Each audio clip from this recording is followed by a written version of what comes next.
बिस्मिल्लाहिर्रहमानिर्रहीम। Welcome to my channel matric आसान। Dear students, आज की इस वीडियो में हम 10th मैथमेटिक्स के चैप्टर नंबर 9 के थ्योरम नंबर 2 के बारे में जानेंगे और आपको जो है वो एक आसान सा तरीका बताया जाएगा जिससे आप इस थ्योरम को जो है वो आसानी से याद कर सकते हैं। तो सबसे पहले थ्योरम की जो है वो स्टेटमेंट की तरफ चलते हैं।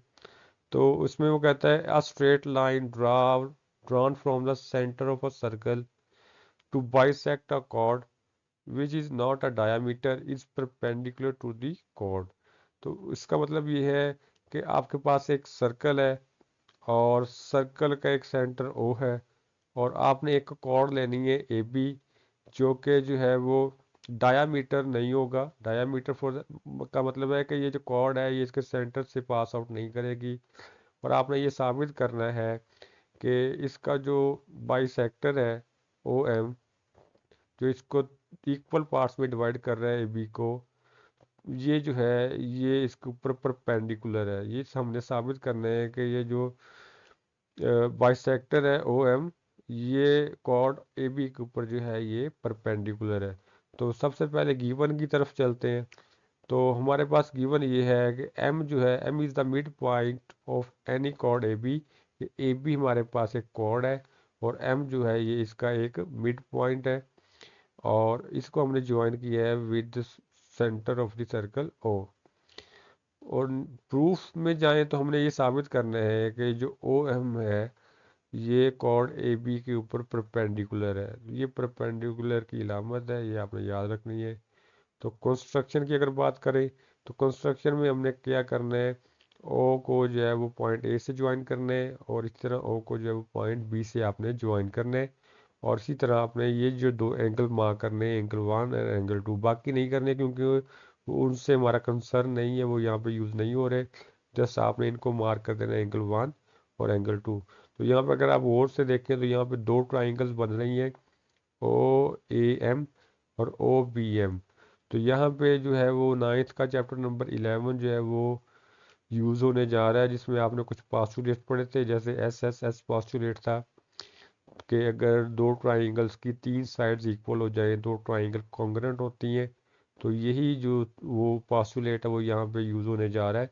तो यहाँ पे आपके पास दो ट्राइंगल्स बन रही हैं OAM और OBM। यहाँ पे हम उनका कंपैरिजन करेंगे, हम साबित करेंगे ये दोनों ट्राइंगल जो है वो कॉन्ग्रुएंट है। उसके बाद हम साबित करेंगे ये जो OM है यहाँ पे जो है वो परपेंडिकुलर है। तो सबसे पहले हम दोनों ट्राइंगल्स की ये वाली साइड लेते हैं, इस ट्राइंगल की साइड लेते हैं OA और इस ट्राइंगल की साइड लेते हैं OB। तो ये दोनों साइड जो है ये इक्वल होंगी। क्यों इक्वल होंगी? क्योंकि ये दोनों रेडियस है सर्कल के। तो रेडियस जो होता है उसकी लेंथ जो होती है वो इक्वल होती है। तो इसका मतलब है OA जो रेडियस है उसकी जितनी लेंथ होगी वो उतना ही OB रेडियस की लेंथ होगी। रेडियाई इसकी आप रीजन लिखेंगे, radii of the same circle. तो ये एक साइड जो है वो दोनों ट्राइंगल्स की इक्वल हो गई। नेक्स्ट हमारे पास जो साइड हम कंसीडर कर रहे हैं, इस ट्राइंगल की साइड कर रहे हैं AM और दूसरी ट्राइंगल की साइड कंसीडर कर रहे हैं BM। ये भी आपस में क्या होंगी, इक्वल होंगी। और इसकी रीज़न क्या है, गिवन। क्योंकि हमें गिवन में बताया गया था कि ये जो M है ये AB का मिड पॉइंट है। तो जितना डिस्टेंस M का A से है उतना ही डिस्टेंस M का B से है। तो इस वजह से ये जो दोनों लेंस हैं आपस में क्या होंगी, इक्वल होंगी। तो ये आप रीज़न आगे लिखेंगे, गिवन। और नेक्स्ट जो साइड हमारे पास बचती है इन दोनों ट्राइंगल्स की वो है OM। तो ये जो OM साइड है ये कॉमन है। तो कॉमन साइड जो होती है वो हमेशा दोनों के लिए इक्वल होती है। तो इस ट्राइंगल के लिए जितनी लेंथ OM की है उतनी ही है वो इस ट्राइंगल के लिए। इस वजह से जो थर्ड साइड है वो OM जो है वो इक्वल होगी दोनों ट्राइंगल्स के लिए। और आगे रीजन लिखेंगे आप कॉमन। तो आपने जो है वो तीन साइड जो है वो इक्वल कर दी है। तो एस पोस्टुलेट के मुताबिक ये दोनों ट्राइंगल्स कॉन्ग्रुएंट हैं। और अगर ये दोनों ट्राइंगल कॉन्ग्रुएंट हैं तो इसका मतलब है इनके ये जो दोनों एंगल्स हैं, इस ट्राइंगल का एंगल 1 और दूसरी ट्राइंगल का एंगल 2, ये आपस में क्या होंगे, इक्वल होंगे। यहाँ पे आगे लिखेंगे corresponding angle of congruent triangles. अब हमें ये पता है कि ये दोनों जो एंगल्स हैं ये एडजस्टेंट एंगल्स हैं और इन दोनों का सम जो है वो 180 है क्योंकि ये सप्लीमेंट्री एंगल्स हैं। तो अगर दोनों एंगल्स इक्वल भी हैं और उनका सम 180 भी है तो इसका मतलब है ये दोनों एंगल जो होंगे वो कितने होंगे, 90 डिग्रीज के। तो आप यहाँ पर लिख देंगे फ्रॉम 1 and 2, ये दोनों एंगल 1 और एंगल 2 जो है वो 90 डिग्री के हैं।